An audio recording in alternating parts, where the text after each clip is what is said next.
Görün nə günlərə qaldılar. Görün nə günlərə qaldılar. Görün vaxt var idi. Gecə gündüz deyirdim, ay millət, bu rejimin sonu gələndə bir-birini yiyəcək, qıracaq. Demirdim mi?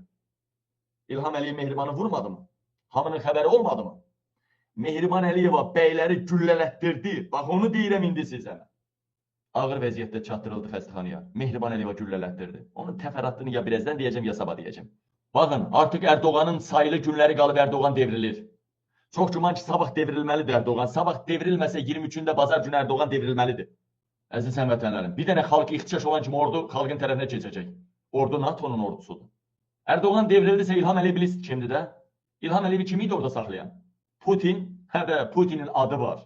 Nə oldu da o Putin orada oldu? Orta Asiya ölkələrində prezidentlər dəyişdi, xeyli ölkələrdə. Nə oldu elə? Ermənistanda neçə və prezident dəyişdi.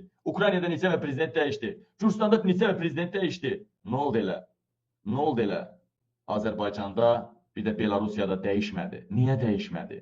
Çünki Lukashenko da Mehriban Əliyevadan güc alırdı. O qədər mıtığını yalamışdı ki, oradan güc alırdı. Xəbəriniz yoxdur, xəbərdən olsun, xəbərdən. 13-cü ildən bəri İlham Əliyevi vəzifədə saxlayan Ərdoğan olubdu. İlham Əliyevi vəzifədə saxlayan Ərdoğan olubdu.